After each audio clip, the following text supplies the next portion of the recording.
Assalamualaikum warahmatullahi wabarakatuh. Kembali lagi di praktikum pemrosesan paralel. Pada pertemuan kelima ini kita akan melakukan praktikum mengenai manajemen lingkungan MPI.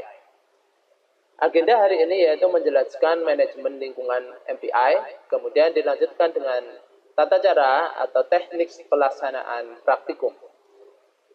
Tujuan dari praktikum kali ini di manajemen lingkungan MPI ini yaitu menguasai rutin-rutin manajemen lingkungan dalam MPI. Manajemen lingkungan MPI ini digunakan untuk mengintegrasi,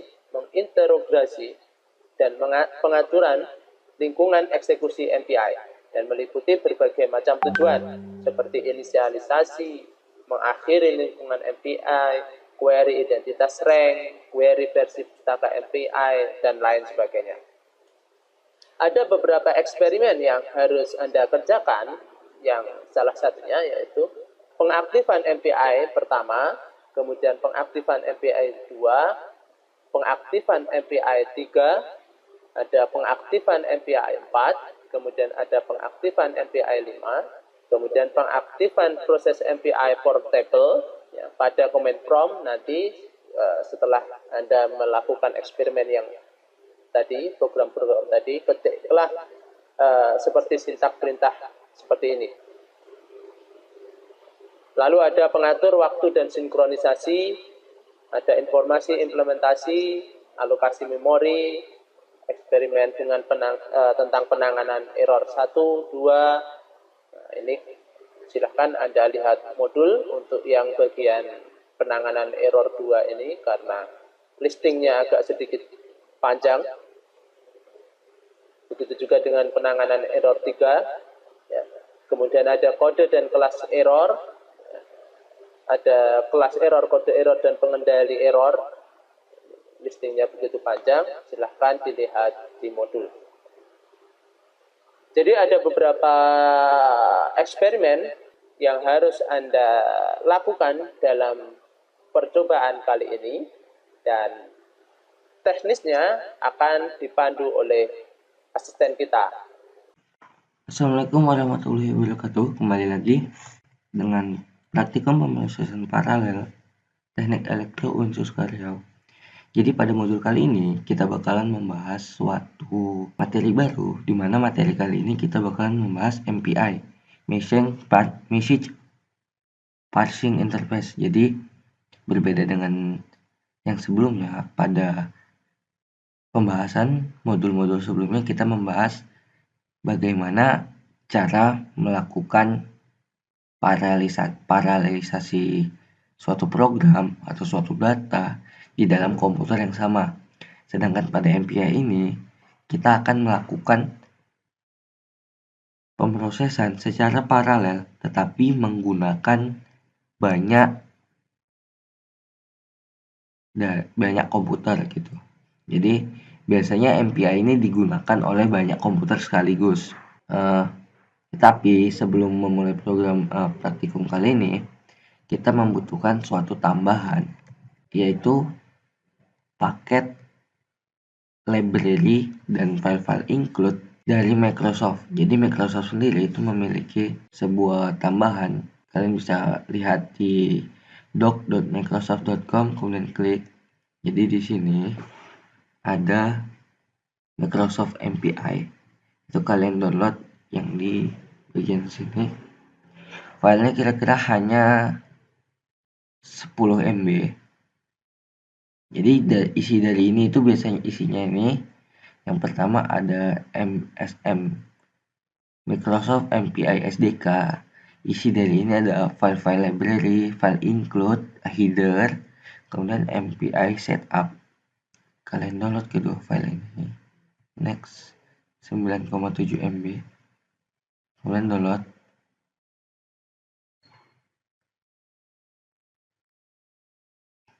Setelah selesai, kalian bisa buka, langsung eksekusi, langsung kita install. Yang pertama yang setup, Jadi pada komputer ini telah terinstall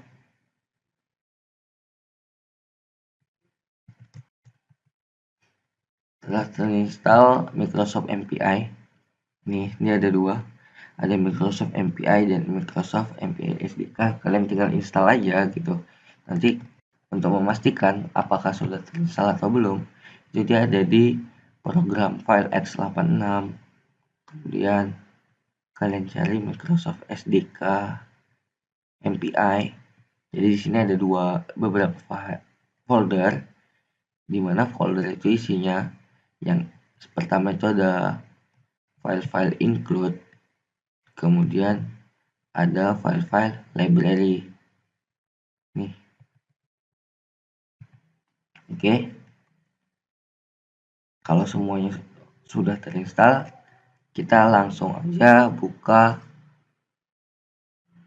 Visual Studio-nya.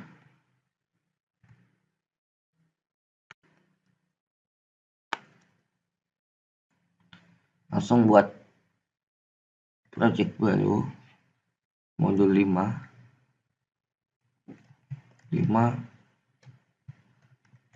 MPI.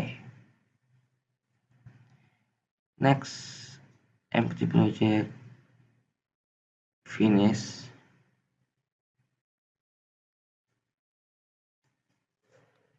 Kemudian kita langsung mulai. Seperti biasa, buat kelas baru, main, enter. Ini kita close saja dua-dua dulu.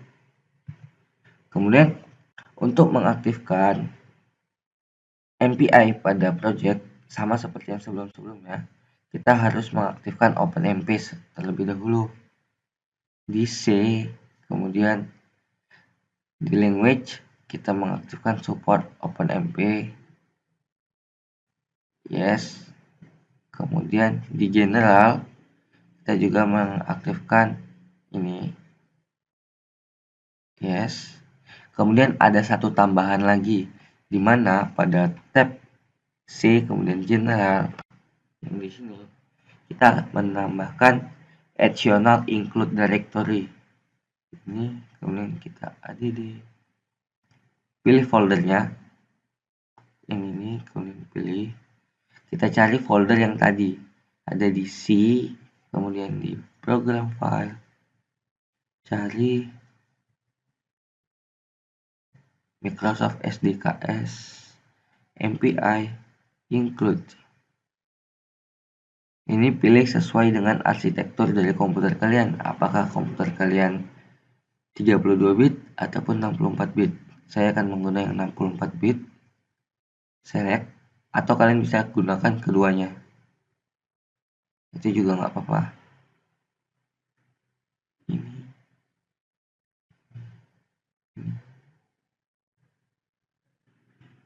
select folder.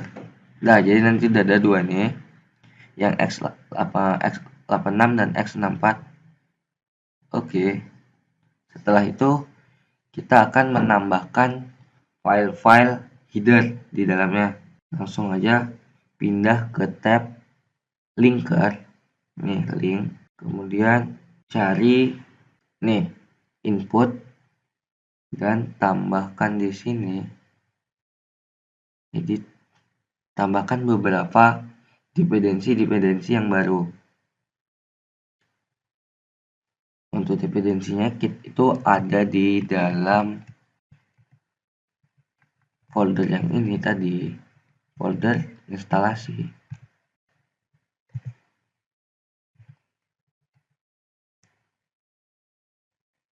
MPI lib x86.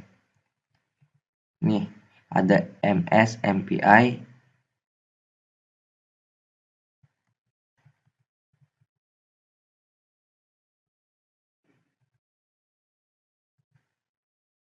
ada msmpi.lib, kemudian ada ms MPI fact.lib,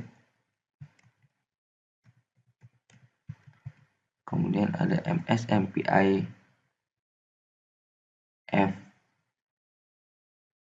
fmc,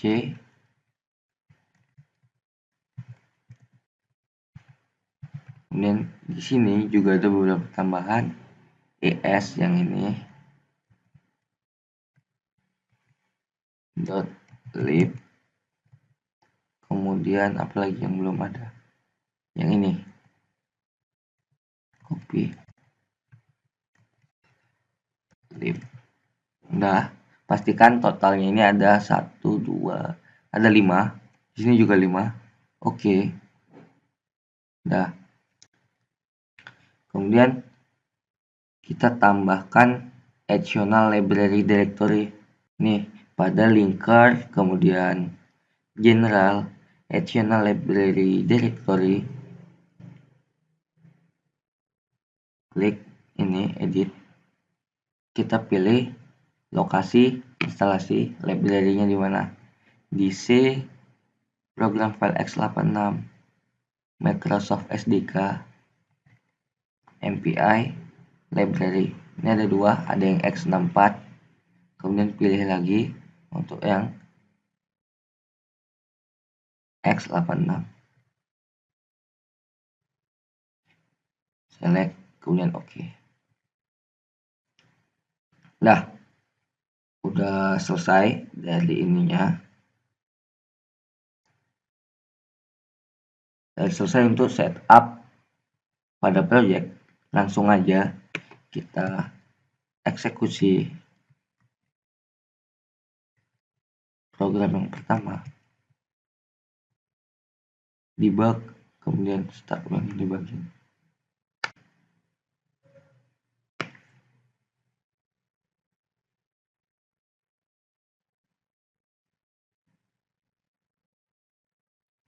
Di sini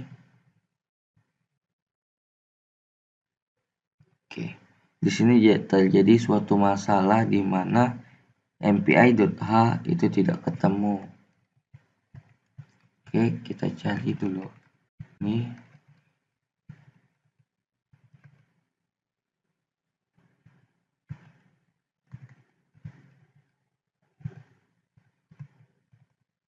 Di program file SDK MPI, kemudian include. Oh, ketinggalan satu lagi. Kita belum menambahkan folder directory utama pada yang tadi. Si general ini tambahkan yang baru satu lagi di C, kemudian program file x86 Microsoft SDK MPI include. Ini di luar aja ya. Ini dia di luar, kemudian ini yang untuk dalam-dalamnya. Oke, apply, siap. Kemudian kita tes ulang, start ulang.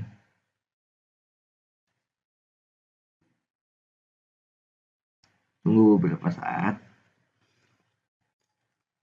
Kemudian nanti akan ada tampilan baru untuk firewall di Windows seperti ini. Low access.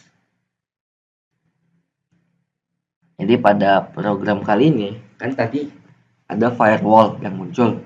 Kenapa prompt dari firewall muncul? Itu adalah kita diminta untuk konfirmasi akses dari program yang kita buat. Apakah kita izinkan untuk mengakses jaringan atau tidak begitu. Jadi karena pada dasarnya MPI ini adalah kita akan melakukan pemrosesan menggunakan beberapa komputer yang ada di dalam suatu jaringan gitu. Jadi kalau sebelum-sebelumnya kita menggunakan satu prosesor dengan banyak thread, kalau kali ini kita menggunakan banyak prosesor di masing-masing komputer gitu. Maka efeknya seperti apa? Diharapkan efeknya itu akan lebih mempercepat pemrosesan yang akan kita buat. Begitu. Ini untuk yang pertama. Kemudian dilanjutkan untuk yang kedua dan seterusnya.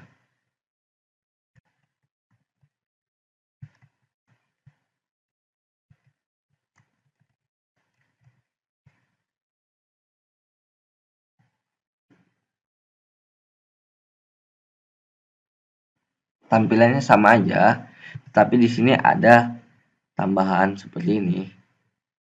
Akhir, kemudian ada MPI init, kemudian MPI finalize. Ini menandakan pengaktifan di awal dan di akhir.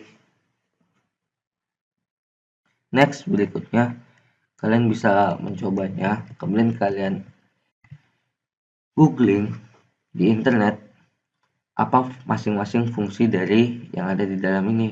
MPI init, kemudian MPI finalize, kemudian ada MPI initialize. Itu fungsinya apa? Nih, inisial berlogika false. Kenapa logikanya false? Karena inisialisasinya tidak dilakukan. Dia 0. Gimana kalau kita kurang? Ini kita ubah jadi 1. Kemudian kita run. Hasilnya tetap false. Kalian cari masing-masing perbedaannya atau hasilnya bagaimana. Kemudian berikutnya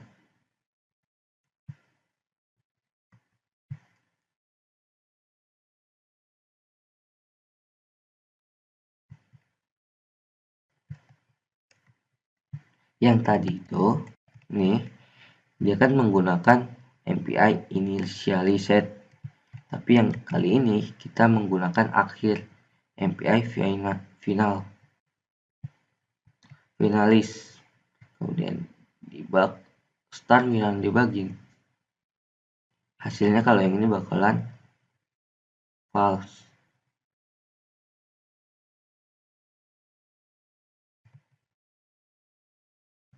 Lanjutnya seperti yang ini.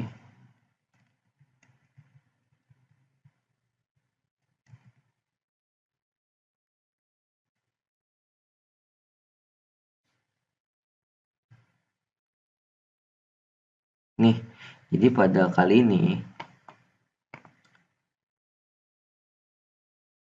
akan menampilkan pesan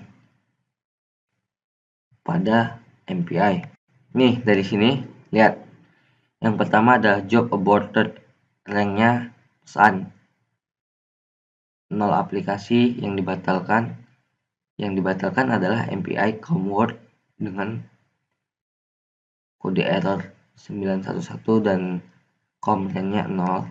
Di sini kita bisa lihat ada MPI com untuk menentukan com-nya yang tadi. Kemudian ini dia MPI comword. Kemudian error code juga bisa kita tampilkan.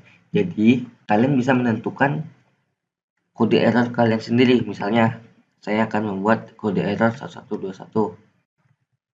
Itu juga bisa. Nanti kode errornya bakalan 1121 nih. 1121. Jadi kode error dari aplikasi kalian bisa kalian buat sendiri. Kemudian ada seperti biasa MPI init untuk menginisialisasi program.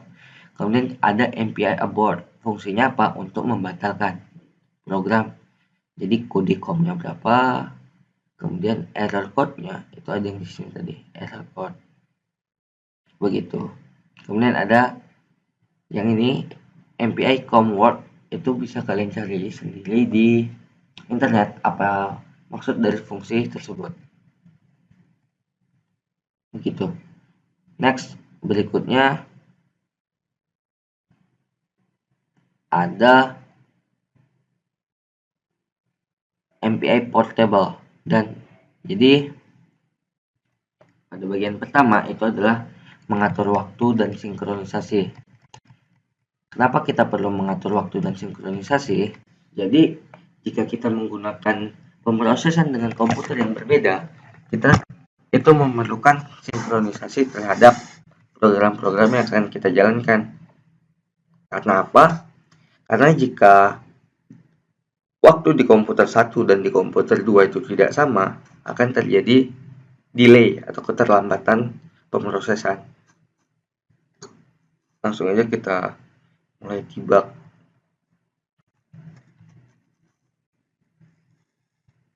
Nih, hasil waktu eksekusinya segini. filenya juga sama. Jadi karena kita hanya menggunakan komputer lokal, jadi waktu eksekusi yang dibutuhkan tadi itu hanya sebentar gitu. Hanya sekitar 0,00131 second. Jadi cuma sangat sebentar. Tapi jika kita menggunakan komputer lain, mungkin waktunya bisa sekitar 0,5 detik atau bahkan 1 detik gitu. Next.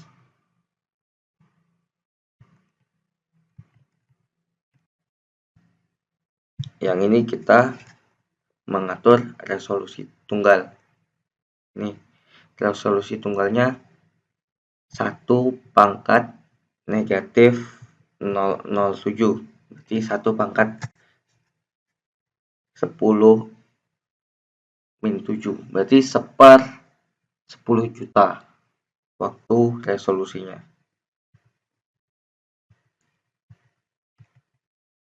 Yang berikutnya adalah implementasi terhadap informasi. Itu kalian bisa lanjutkan sampai dengan selesai. Nih, versi dari MPI-nya itu adalah MPI versi 2. Dan subversinya itu subversi 0. Begitu. Fungsinya itu dari mana? Ini dia. Fungsinya itu ini. Versi MPI get version akan dimasukkan ke dalam version dan subversion. Begitu. Next, yang ini juga sama, tapi yang ini lebih kompleks.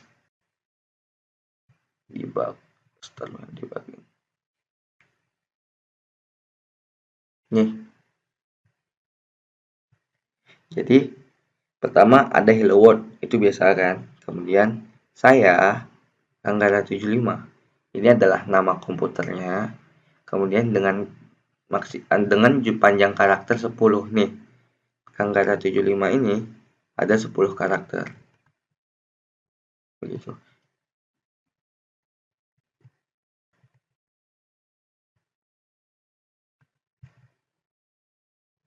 Berikutnya adalah kita dapat menentukan alokasi memori. Nih, alokasi memorinya.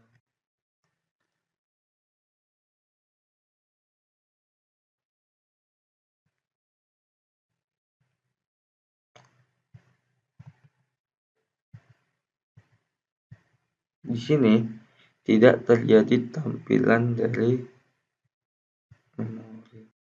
Kita pakai CMD. Pindah ke E, kemudian CD praktikum pemrosesan paralel, kemudian MPI, kemudian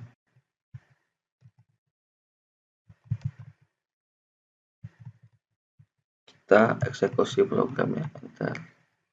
Jadi tidak terjadi apa-apa. Karena apa? Di sini tidak memberikan sebuah output gitu. Jadi sini nggak, dari program ini nggak ada output yang diperintahkan. Contohnya kalau yang ini kan ada cout, console out untuk menentukan output, tapi yang ini nggak ada. Begitu juga dengan yang ini.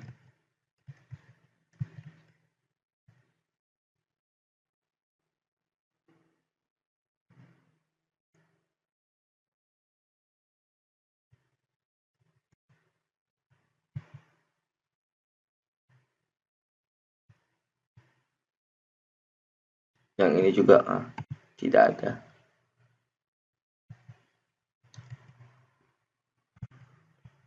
Next, itu kita bisa melakukan penanganan terhadap error pada program yang kita buat.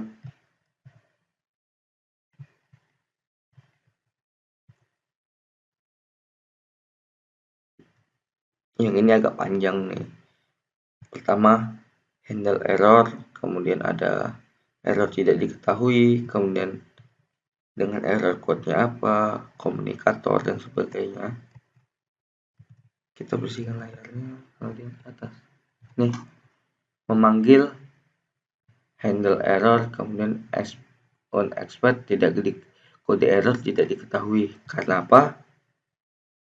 Karena kode errornya itu nggak ada di sini gitu. Tidak diberitahu errornya itu apa. Misalnya kita buat yang ini pakai argumen bla bla bla bla. Dia terjadi memanggil handle error dan error code. Seperti yang sebelum-sebelumnya, kita telah mendeklarasikan kode errornya itu seperti apa.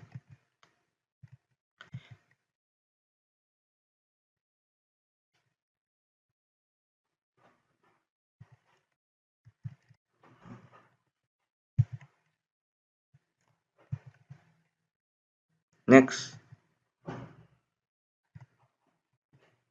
CLS kita buat uji coba lagi. Ini dia. Error yang terjadi fatal, fungsi error handle win dipanggil gitu. Jadi karena di sini sebenarnya tidak ada error, jadi dia hanya menjalankan secara bawaan aja. Yang ini 1, 2, 3.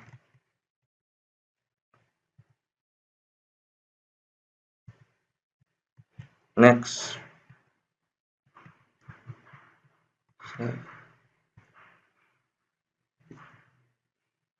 Jadi pada laporan nanti kalian bisa menyimpulkan gitu, apa sih masing-masing fungsi dari yang ada di dalam program gitu.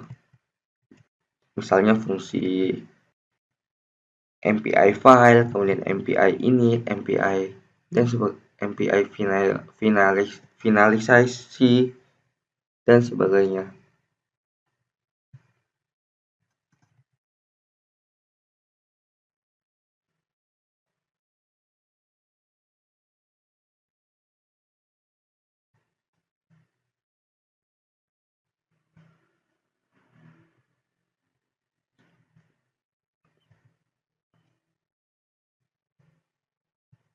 Kemudian kita juga dapat pada yang berikutnya, kita dapat mendefinisikan kelas dan juga kode errornya.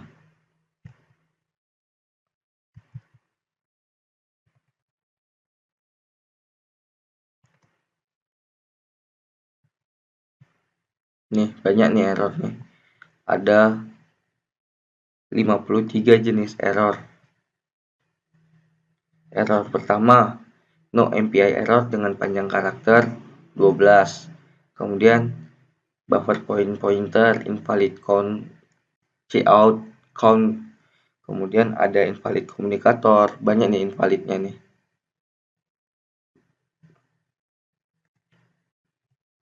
Jadi dari sebanyak ini dia bakalan terjadi banyak error gitu. Jadi errornya itu bakalan dikumpulkan semuanya.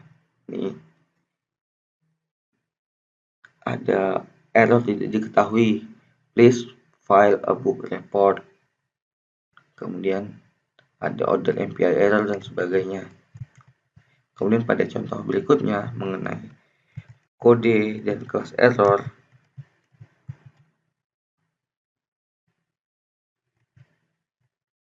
Ini CLS.